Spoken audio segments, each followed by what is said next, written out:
دا تقریبا ضروری دی دا یو غذا شي کنه او فضا جوړول غواړي دا شی موږ یې چې کوم دی تاسو آپ کوئی تجویز دینا چاہتے تھے تو بتائیں. میں تجویز اس طرح نہیں، میں اس کے جو جذباتی پہلو ہے اور اس کو لوگ ٹارگٹ بنا رہے ہیں کہ بھئی اس کا قانونی پہلو تو بہت کمزور ہے اور اس کو قانون کے دائرے میں رہ کے ممتاز قادری کو آگے بات بڑھا لینی چاہیے تھی. اس کا یہ تو بے شک ایک قانونی پہلو ہے جس میں اس کو قانونی شکست کا سامنا کرنا بہرحال پڑتا ہوتا اگر وہ قانون کے اس پہ دائرے پہ آ جاتا. لیکن اس کا جو جذباتی اور روحانی پہلو ہے اس میں یہ لوگ رسول اللہ صلی اللہ علیہ وسلم کی شخصیت کو نظر انداز کرتے ہیں. لوگ گائے کی بےزتی پہ اور گائے کے اس پر قتل عام کرتے ہیں اور ان کو کوئی نہیں کہتا کہ بھئی آپ کی گائے بیچاری جو ہے وہ قتل ہو گئی اور اس پر آپ لوگ قتل عام کرتے ہیں. اور ایسے ایسی ویڈیوز آئی ہوئی ہیں کہ مسلمانوں کو قصداً عمدن ان سے کھلوایا جاتا ہے اور ان کو کہا جاتا ہے کہ بھئی آپ نے گندہ کام کیا اور ان کو بہت ہی عجیب اور برحمانہ سزاؤں سے ان کو گزرنا پڑتا ہوتا ہے. یعنی یہ ایک گائے اور بکری والے کی کیفیت ہے. اور ادھر ماحول رسول اکرم صلی اللہ علیہ وسلم کی شخصیت کی ہے. یعنی ہمارے لیے مسئلہ یہ ہے مسلمانوں کے لیے کہ جتنی بھی مذہبی شخصیات ہیں اولاً تو ہم ان کے ویسے ہی قدر کرتے ہیں. اولاً تو وہ ہمارے قدر کے چونکہ وہ ہمارے ہی انبیاء کا سلسلہ ہے اور کوئی ایسا نبی نہیں ہے جس کا مطلب سلسلہ ہمارے سلسلے سے تعلق نہیں ہے. تو اس لیے ہم تو ادھر محدود ہیں. ہم تو جذباتی رد عمل بھی نہیں دے سکتے کہ کرسچنس کو یا یہودیوں کو ہم جذباتی رد عمل تھوڑا بہت جذباتی رد عمل ہم ہندوؤں کے حوالے کی طرف موڑ دیتے ہیں تو ادھر بھی ہمیں اتنی بڑی بڑی سزاؤں سے گزرنا پڑتا ہے. اور ادھر رسول اللہ صلی اللہ علیہ وسلم کی شخصیت کا وہ جو ہے وہ یہ سب لوگ اس کا وہ نہیں کر پا رہے ہیں کہ یہ کوئی اتنی چھوٹی سی بات ہے کہ رسول اللہ صلی اللہ علیہ وسلم کے حوالے سے کوئی بھی بندہ اٹھ کے کوئی بھی بات کرے اور اس کو جو ہے کالا قانون کہہ دے اور آسیہ کے ساتھ بیٹھ کے اور ان کو جو ہے نا مطلب ایسی چیزوں کو یہ ہمیں جو اپنا ہماری تحریر آنے والی ہے ان چیزوں کا بھی کرنا پڑے گا کہ اس کو ذرا رسول اللہ صلی اللہ علیہ وسلم کی شخصیت کا بھی جو ہے ایک وہ پہلو سامنے آ جائے کہ یہ چھوٹی وہ نہیں ہے کہ گلی کوچوں والے لوگ لگ جائیں اور اس کے پیچھے باتیں کریں. اور اس کا جذباتی پہلو بہرحال آنا ہوتا ہے کیونکہ اگر کوئی ماں کی گالی سن کے کسی کو قتل کر سکتا ہے تو رسول اللہ صلی اللہ علیہ وسلم اور ماں کے حوالے سے تو بہت بڑا فرق ہے. یا کسی والد کے ادھر تو لوگ والد کے حوالے سے بھی قتل کرنے لگ جاتے ہیں. تو کیا وہ قانون میں موجود ہے کہ والد کو کسی نے گالی دی اور وہ قانون کے حوالے سے اس کے قانون کا کوئی وہ ایف آئی آر درج ہو کہ اس نے گالی دی اور پھر اس گالی کے جواب میں جرگہ بنا اور جرگے کے جواب میں مصالحتی وہ ایک فضا بن گئی اور پھر انہوں نے معافی مانگی انہوں نے قتل معاف کر دی. اس طرح کیفیت نہیں ہوتی. جب ایک والد کے حوالے سے اور والدہ کے حوالے سے اور بہن کے حوالے سے ہم گالی یا اس طرح کی کیفیت نہیں برداشت کرتے تو رسول اللہ صلی اللہ علیہ وسلم کی وہ تو کوئی حد ہی نہیں ہے کہ مطلب وہ جذباتی پہلو کو بھی لوگ نظر انداز کرتے ہیں. جو سائیکولوجیکل ایفیکٹس ہیں معاشرے پہ اس کو بھی نظر انداز کرتے ہیں. اور سمپل ایک تھیوریٹیکل ایک چیز لانا یہ بہت ہی ناممکن ہے کہ اس کے حوالے سے ایک بلیسفیمی لاز میں کوئی ایسی تبدیلی آ جائے کہ اس کا سمپل ڈیفینیشن کے ساتھ کوئی چیز سامنے آ جائے. تو یہ کچھ چیزیں ہیں کہ جس میں بہت ساری چیزوں کو نظر انداز کیا جا رہا ہے اور اس کو لامحالہ مسلمان کی حیثیت سے اور پھر وہی خیر الرحمان صاحب کے وہ ہے کہ لبرلزم اور پھر یہ ساری باتیں مل ملا کے ڈاکٹر محمود صاحب نے جس طرح کہا کہ اس طرح ہماری علامتوں کو وہ نشانہ بنایا ہوا ہے. انہوں نے جتنی ہماری علامتیں ہیں علماء کو پہلے مولانا فضل الرحمان سے 1000 جو ہے نا اختلافات اپنی جگہ پہ لیکن اگر کوئی اس کو مولانا ڈیزل کہہ کے پکار کے تو یہ اصل میں اس کو نہیں یہ وہ علامتوں کی تہذیب کا ایک سلسلہ شروع ہے. جس طرح اس سے پہلے مولانا کو کچھ نہیں کہا جا سکتا تھا یا اسلام کو کچھ نہیں کہا جا سکتا تو ملا کا نام نکال کے انہوں نے ایک تہذیب کا سلسلہ شروع کیا اور پھر ان کو شاعری میں بھی اس کو جگہ دی. اور اس طرح ملا کا اصل میں وہ ملا کے نہیں اپنا سارا غصہ وہ اسلام اور اس کا وہ والا سارا غصہ ملا کے ملا پہ نکالنا چاہتا. تو یہ ٹوکنز ہیں اور ان ٹوکنز پہ انہوں نے سلسلہ شروع کیا ہوا ہے. جس طرح ماروی سرمد جو ہے اس دن ویلنٹائن ڈیز پہ آ کے وہ جو مولوی صاحب تھے ہمارے اس کی جتنی بےزتی انہوں نے کی اور جس انداز میں انہوں نے اس کی تہذیب کی اور جس انداز میں اس کو جگانسائی کا سلسلہ بنایا اور اس پر جو لوگ ہنسے تو یہ اس طرح نہیں ہے کہ وہ مولانا اشرفی یا کسی کو نہیں یہ بلکہ کوئی بھی اگر ابھی وہ رحمان بھی کہیں اس طرح کی بات کرنے لگ جائے تو پھر وہ لوگ ہنسنا شروع کر دیتے ہیں کہ اچھا وہ اس میں وہ والی بات ہے اچھا وہ سرمت والی کام کرنا اور اس کو بھی ذرا پھول دے دینا. تو یہ ایک چیز ہے کہ جو ہماری جو ٹوکنز ہیں جو ہمارے وہ ہیں تو ان کو ابھی ڈائریکٹ ہٹ کرنا شروع کر دیا. تو یہ چیزیں ذرا اس تحریر کا حصہ ہوں تو یہ میری تجویز ہے. شاید بات ذرا لمبی ہوگی. ماشاء اللہ. دراصل اس مسئلے کے تو پہلو بہت زیادہ ہیں. یہ تو جہتی موضوع ہے اور آپ میں سے جن لوگوں نے بھی اس پر اظہار خیال کیا تو مثبت اظہار خیال ہے, اچھی باتیں ہیں اور ہر مسلمان کے دل کی یہی آرزو ہے. بہرحال وہ کوئی اس کو بہت ایک لحاظ سے سیاسی معاملے کے ڈانڈے بھی اس سے ملائے گا, کوئی معاشیات کے مسائل کے بھی ملائے گا, کوئی ریاستوں کے معاملات کو بھی اس سے بات ہے. جتنے بھی پہلو ہیں ان سب پہلوؤں سے اس مسئلے کی ایک وابستگی ہے. اور میرے خیال میں اگر اس موضوع پر بولوں اور پوری تفصیلات کے ساتھ, تو جس طرح آپ نے پہلے بھی کہا کہ اس کے لیے کافی وقت چاہیے. پھر صرف 10 جو 3 باتیں ہیں ان باتوں کی طرف میں آپ کی توجہ دلاتا ہوں جو سطحی قسم کی باتیں تو نہیں ہیں, لیکن بہرحال اس پہ آپ کسی مجلس میں اور کسی بحث میں حصہ لے کر آپ اس سوالات کے جوابات پوچھ سکتے ہیں کہ بھائی یہ معاملے کیسے ہیں, یہ کیسے ہوا اور یہ اس کا کیا جواب ہے. پہلی بات یہ ہے کہ ممتاز قادری مرحوم سے پہلے آسیہ مسیح نے رسول اللہ صلی اللہ علیہ وسلم کی شان میں گستاخی کی تھی. وہ گستاخی ایسی نہیں تھی کہ وہ کوئی فرقہ واریت کا کوئی جھگڑا تھا اور یا کوئی سرسری قسم کی بات تھی, بلکہ سیشن کورٹ میں باقاعدہ کیس چلا, اس پورے علاقے کے لوگوں کی گواہیاں لی گئیں اور سیشن کورٹ میں باقاعدہ اس کو پھانسی کی سزا ہوئی. تاثیر اس وقت گورنر تھا اور اس نے خود وہاں پہ جیل جا کر اس کو اپنے ساتھ بٹھایا آسیہ مسیح کو, اور پھر اس قانون کو بار بار وہ کالا قانون کہتا رہا, انتہائی غصے کی حالت میں اور انتہائی قسم کے ایک کیا کہتے ہیں اس کو مذاق اڑانے کی حالت میں. اور پھر اس نے بحیثیت گورنر کہ میں آخری حد تک اس بارے میں جاؤں گا اور میں اس کی حمایت کروں گا اور اس کو میں, یہ اس نے نہیں کہا کہ اس نے رسول اللہ صلی اللہ علیہ وسلم کی شان میں کوئی گستاخی نہیں کی ہے. یہ ایک لفظ بھی کوئی ثابت نہیں کر سکتا کہ سلمان تاثیر نے آسیہ مسیح کے ساتھ بیٹھ کر یہ بات کی ہو کہ اس نے گستاخی نہیں کی ہے یا گستاخی کی آئین پاکستان میں یہ سزا نہیں ہے. یہ باتیں اس نے بھی نہیں کی ہے, گویا کہ اس نے یہ تسلیم کیا ہے. پھر کچھ لوگ اس بات کو مشکوک بنا رہے ہیں کہ نہیں یہ معلوم نہیں, کچھ بڑے بڑے لوگوں سے بھی یہ باتیں منسوخ کی جاتی ہیں. مجھے نہیں معلوم کہ یہ نسبت ٹھیک ہے کہ غلط ہے. آج بھی ایک بڑی شخصیت کی طرف اس بات کو منسوخ کیا گیا ہے, واللہ عالم وہ ڈبنگ ہے یا جھوٹ ہے, کوئی بھی بات ہے.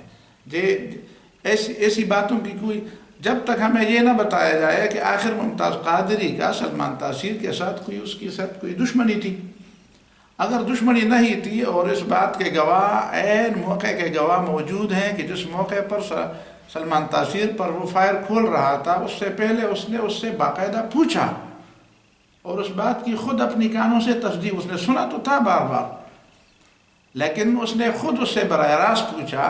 کہ تم رسول اللہ صلی اللہ علیہ وسلم کے توہین کرنے کو جائز سمجھتے ہو, اور عین اسی وقت اس نے جو گالی نکالی تھی اس کو بھی گواہی کے لیے اس شخص غالباً فاروق یا اس طرح کا کوئی نام ہے اس کا, تو جو اس موقع کا گواہ ہے اس شخص کو گواہی کے لیے پیش نہیں ہونے دیا گیا. تو آخر ایک شخص جو اس وقت جذبات میں آیا اور اس نے جذبات میں آ کر اس شخص پر فائر کھول دیا, اس کو تو آپ کہتے ہیں کہ اس کو فوراً پھانسی, میرے خیال میں اس کو جو سزا دینے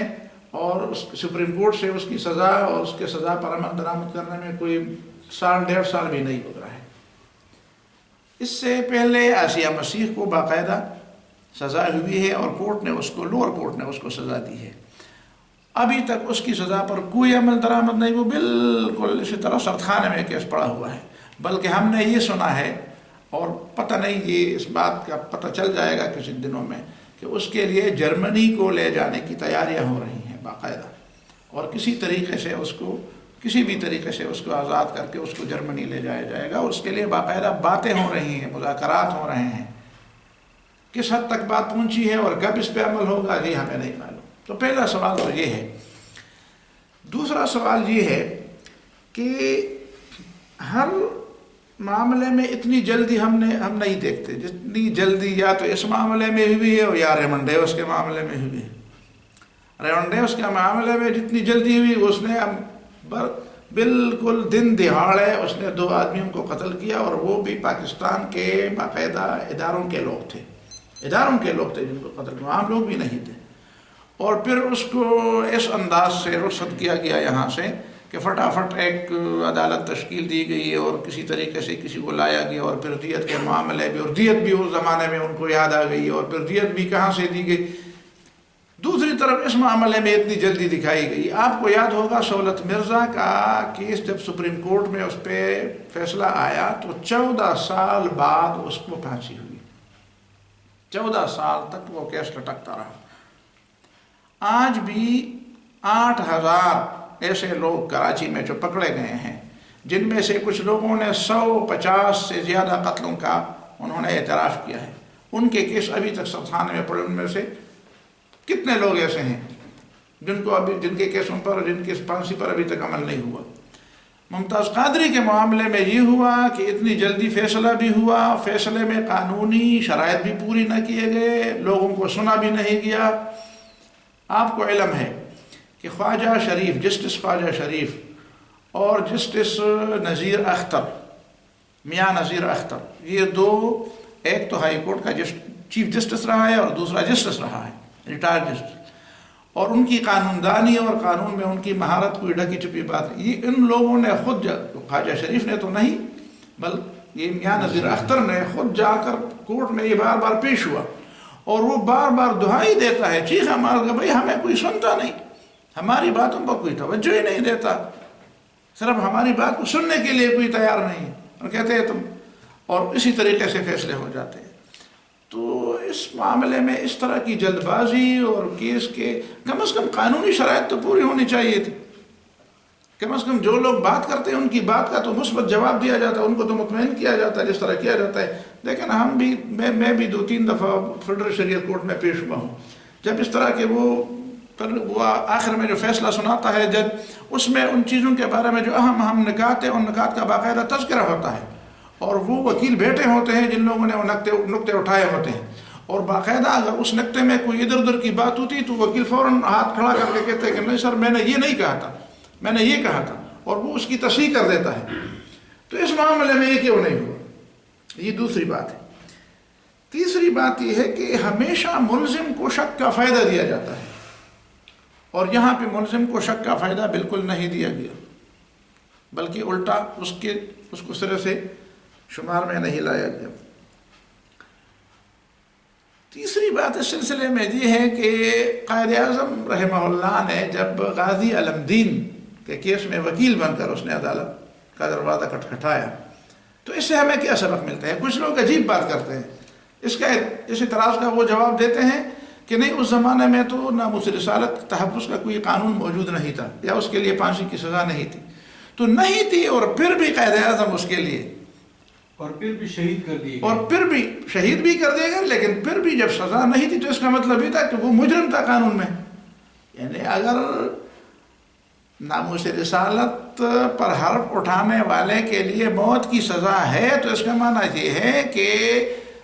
اس کا تحفظ کرنے والا گناہگار نہیں ہے، اور قانون کے لحاظ سے بھی اس نے غلط بات نہیں کی۔ اور اگر کوئی سزا نہیں ہے تو اس کا مطلب ہے کہ اس نے غلط کام کیا، یقیناً غلط کام کیا، جو اس زمانے میں قانون تھا اس قانون کے مطابق یقیناً غازی علمدین نے غلط کام کیا تھا۔ تو جب اس قانون کے مطابق غازی علمدین نے یقیناً غلط کام کیا تھا، تو پھر قائد اعظم رحمہ اللہ اس کے لیے کیوں اٹھ کھڑے ہوئے، اور علامہ اقبال کیوں اس کے لیے اٹھ کھڑے ہوئے؟ اس کا معنی یہ تھا کہ ناموس رسالت کا معاملہ جو ہے نا، وہ ہر قانون سے بالاتر ہے، اس میں مسلمان کے لیے یہ بات نہیں ہے، وہ سب کچھ کر سکتا ہے، لیکن اس پہ کوئی کمپرومائز۔ قائد اعظم کے بارے میں لوگ کیا کہتے ہیں، ہم تو کہتے ہیں اس کے دل کے اندر ایک مومن کا دل تھا، اس کے سینے کے اندر ایک مومنانہ دل تھا، ہم نے جو کچھ پڑھا ہے اس کے بارے میں، اور جو کچھ ہم سمجھا رہے ہیں طلبہ کو۔ لیکن جو لوگ اس کو سیکولر سمجھتے ہیں تو اس بات کا جواب دے کہ جب قانون کے خلاف آخر وہ کس طرح دروازہ کھٹکھٹا رہے ہیں کہ کہتے ہیں کہ یہ بات غلط بھی ہے اور تب بھی وہ اس کی وکالت کر رہے ہیں. تو میں ایک سوال یہ اٹھاتا ہوں کہ اس زمانے میں سن 29 سے لے کر یہ سن 2016 تک کی جو فاصلہ ہے، یہ اگر ایک جسٹ طے کیا جائے اور دونوں فاصلوں کو ملایا جائے اور قائد اعظم اس زمانے میں ہوں، تو پھر آپ بتائیں کہ قائد اعظم کی کیفیت کیا ہوگی اس دور کے اندر. اور ممتاز قادری کے حوالے سے پھر اس کے فیصلے کو دیکھ کر اس وقت اس کا فیصلہ کیا ہوگا اور اس وقت کی مسلم لیگ کے سربراہ کا فیصلہ کیا تھا. آخری بات اس سلسلے میں یہ بھی ہے کہ میڈیا کا جو کردار تھا، میڈیا کے بارے میں عجیب باتیں ہیں. میں میڈیا سے پوچھتا ہوں کہ میڈیا آزاد ہے کہ پابند ہے؟ اگر میڈیا پابند ہے تو میڈیا جب فوج اور آئیسائی کے خلاف اتنے زہر اگلتی ہے اور بالکل کھل کر، تو کیا حکومت نے اس پر کوئی پابندی نہیں لگائی تھی؟ حکومت کے اشارے پر یہ کام کرتے ہیں. میڈیا جو مادر پدر آزاد باتیں لوگوں سے کراتی ہے اور جو خاندانوں کے بارے میں اور حیا کے بارے میں یعنی کسی بھی معاملے میں وہ کسی قانون کی پابندی، پیمرا کو اس طرف تو کہتے ہیں کہ اس دفعہ تو کہتے ہیں کہ پیمرا نے حکم دیا تھا، تو کیا پیمرا نے باقی جو چیزیں تم جس طرح آزاد کسی معاملے میں باتیں کرتے ہو، مذہبی منافرت پھیلانے کے حوالے سے، پاکستانی اداروں کے خلاف باتیں کرنے، تو کیا اس میں کوئی پابندی نہیں ہے تمہارے اوپر؟ اگر پابندی ہے تو اس پابندی کو تم نے خاطر میں نہیں لائی، تو اس پابندی کو بھی خاطر میں نہیں لاتے. اور اگر تم آزاد ہو، میڈیا والے آزاد ہیں، تو پھر چاہیے تو 10 لاکھ کے قریب لوگ جمع ہو گئے اور تم نے کچھ بھی نہیں دکھایا. اس کا مطلب یہ ہے کہ لوگوں کو، میں خاص کر اپنے ساتھیوں سے یہ بار بار کہتا ہوں کہ مغرب اس بات میں کامیاب ہو گیا ہے کہ وہ میڈیا کو اس انداز سے لوگوں کے ذہن میں بٹھائے کہ جس طرح ہمارے مسلمانوں کے ذہن میں قرآن اور سنت کی بات بیٹھتی ہے، اور ہم قرآن اور سنت میں کوئی وہ شک میں کوئی بات نہیں کہ جب اللہ و اللہ کے رسول نے بتایا تو ٹھیک ہے. اسی طرح لوگوں کے دماغ میں انہوں نے یہ بٹھایا ہے کہ جب میڈیا پر بات آ جاتی ہے تو وہ ٹھیک ہے. تو لوگوں کو کم از کم اس ایمانیات سے میڈیا کو نکالنا چاہیے. یہ بات. دوسرا موضوع اس میں یہ ہے کہ قانون میں ہاتھ لینا کیسے، قانون ہاتھ میں لینا کیسے، اور اس نے تو قانون ہاتھ میں لیا. یہ بات تو غلط ہے. قانون ہاتھ میں لینے کی بات کر کے یہ لوگ بھول جاتے ہیں کہ لوگوں کو یہ بات اس وقت کیوں یاد آ گئی جب سلمان تاثیر کو قتل کیا گیا. سلمان تاثیر کے قتل ہونے سے پہلے جب سلمان تاثیر نے خود قانون کا مذاق اڑایا، اس پر تھوکا، اس کو روندا اور اس کو کالا قانون کہا، گویا کہ قانون کو اس نے گالی دی. آپ حیران ہیں کہ ایک گورنر جس نے، جو باقاعدہ ریاست کا نمائندہ ہے اور اس نے آئین کی پاسداری کا اور اس کے تحفظ کا حلف اٹھایا ہے، وہ تو قانون کو کالا قانون کہہ کر گویا کہ اس کا مذاق اڑا. اور ہم ممتاز قادری سے توقع رکھتے ہیں کہ وہ قانون کی پابندی کر لے گا اور قانون کو ہاتھ میں نہیں لے گا، جبکہ وہ دیکھ رہا ہے کہ لوگ قانون پر تھوکتے ہیں اور وہ قانون کو رونتے ہیں اور اس کا مذاق. وہ لوگ جن کی ذمہ داری یہی ہے، جن کا منصب اور اتنا بڑا منصب، گورنر کا بڑا منصب، اس کے بیچارے کے ہاتھ میں تو صرف ایک بندوق تھی، وہ تو صرف یہی جانتا تھا کہ اس بندوق کو چلانا ہے. تو یہ باتیں اس زمانے میں کیوں نہیں کی گئی؟ پھر اس زمانے میں وہ کلام ہے، مجھے یاد ہے کہ اسلام آباد بار کے وکیلوں نے شیر رحمان نے بھی کچھ تبصرے کیے تھے. شیر رحمان کے بارے میں بھی باتیں آپ کو یاد ہوں گی، اس نے بھی کچھ تبصرے کیے تھے اس معاملے پر.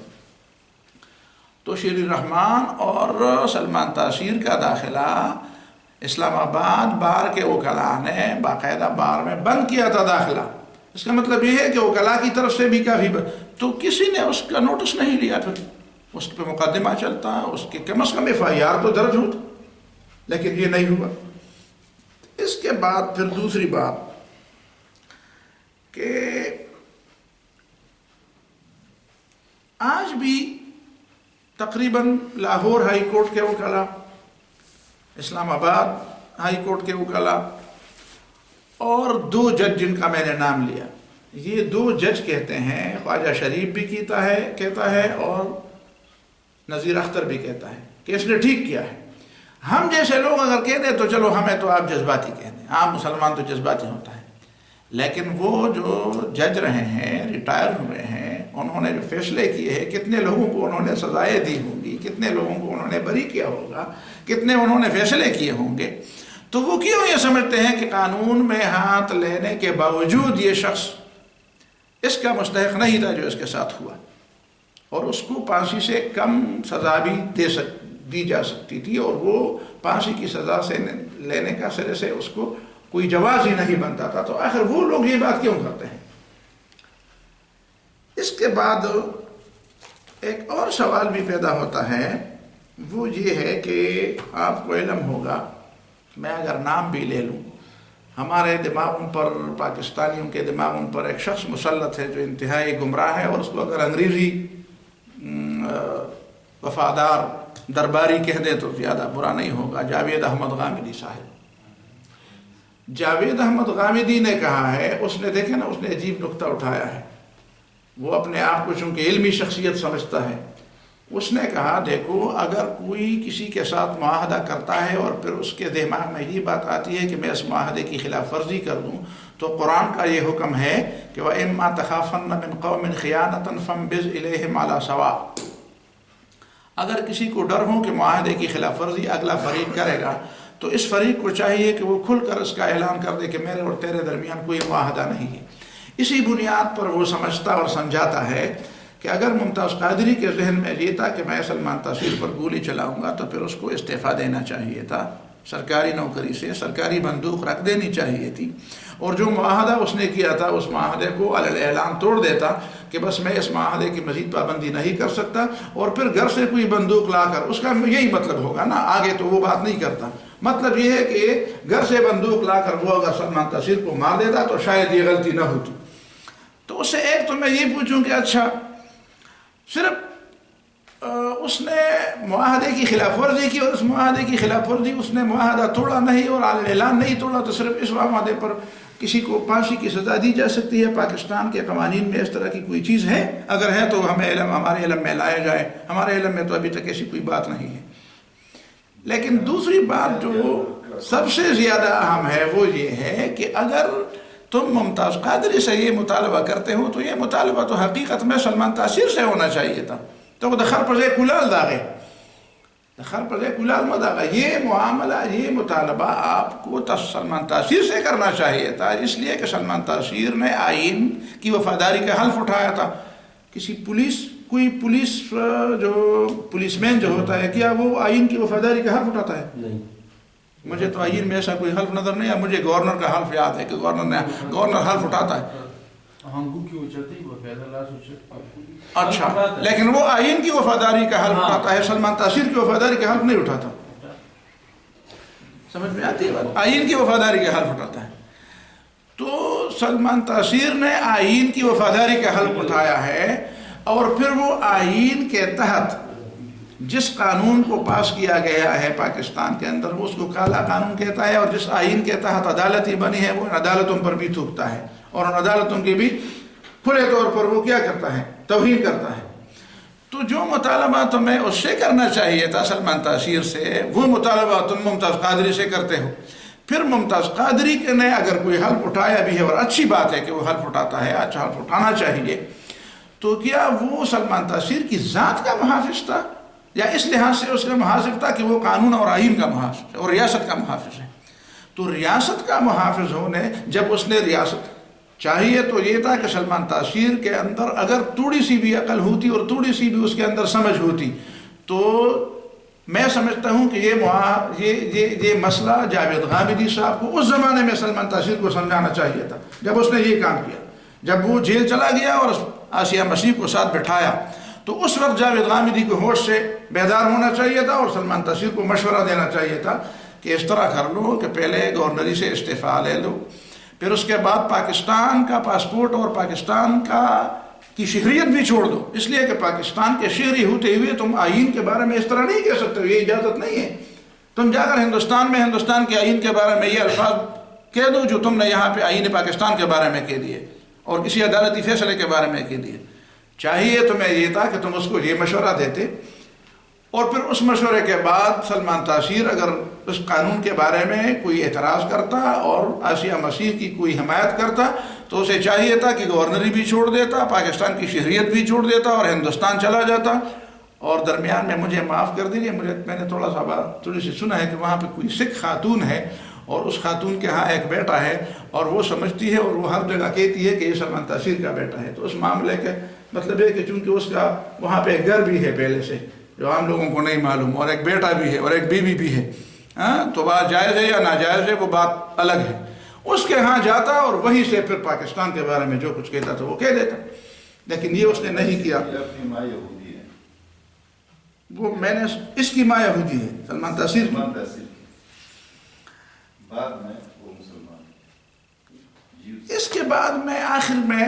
صرف 2 باتیں آپ کے سامنے کی دوں. یہ بات تو ہو چکی ہے کہ ممتاز قادری کو تو پھانسی بھی ملی گئی اور وہ شہید بھی ہو گیا اور آپ نے دیکھ لیا کہ اس سے کیا بنا. میں پوری تاریخ میں جب دیکھتا ہوں تو بہت کم ایسے واقعات ہوتے ہیں کہ کسی کی شہادت سے اتنی بیداری پیدا ہوتی ہے جس طرح کی بیداری ممتاز قادری کی شہادت سے پیدا ہوئی. اگر وہ یہ کرتے کہ اسے عمر قید کی سزا دیتے تو یہ بیداری پیدا نہ ہوتی جو اب پیدا ہو گئی ہے. لیکن اس میں 2-3 باتیں زیادہ قابل توجہ ہیں. پہلی بات جو قابل توجہ ہے وہ یہ ہے کہ 8-10 لاکھ کے لوگ جمع ہو گئے اور ایک گملہ نہیں ٹوٹا. لہذا وہ لوگ سفید جھوٹ بولتے ہیں کہ جو کہتے ہیں کہ یہ مذہبی جماعتیں یہ دہشت گرد ہیں اور یا دہشت گردوں کے ساتھی. اگر یہ دہشت گرد تھے اور ان کے دماغ میں تھوڑی سی بھی دہشت گردی کی بات ہوتی تو اس وقت پنڈی کے در و دیوار ہل جاتے اور کوئی دیوار اور کوئی دکان اور کوئی شیشہ اور کوئی گاڑی اور کوئی سرکاری دفتر سالم نہ بچتا. لیکن ایسا کبھی نہیں ہوا. دوسری بات یہ ہے کہ لوگ کہتے ہیں یہ مذہبی لوگ ایک دوسرے کو برداشت نہیں کرتے. اہل حدیث جیسے لوگ بھی اس مجلس میں تھے اور بالکل کھل کر آ گئے تھے، انہوں نے کھل کر باتیں کی. ہاں یہ لوگ کہتے ہیں ایک دوسرے کو کافر قرار دیتے ہیں. کسی نے تو ممتاز قادری کو نہ کافر قرار دیا، نہ گمراہ قرار دیا، نہ بے دین قرار دیا، اور نہ یہ کہا کہ چونکہ یہ گمراہ ہے، یہ بے دین ہے، یہ بدعتی ہے، یہ دوال ہے، یہ مدل ہے، اس لیے میں اس کے جنازے میں شرکت نہیں کرتا. پتہ چلا کہ یہ باتیں اپنوں سے زیادہ پرائے لوگ اس کو ان باتوں کو ہوا دیتے ہیں. اجتماعیت کا ایک مظاہرہ ہوا. اس کے بعد 2 باتیں مزید بھی ذہن میں رہیں. پہلی بات یہ ہے کہ بریلوی مکتب فکر ایک ایسا مکتب فکر ہے جس نے پاکستان بننے کے بعد بہت کم موقعوں پر کوئی ہلچل اور کوئی مظاہرہ اور کوئی جوش جذبات کا کوئی مظاہرہ کیا ہو.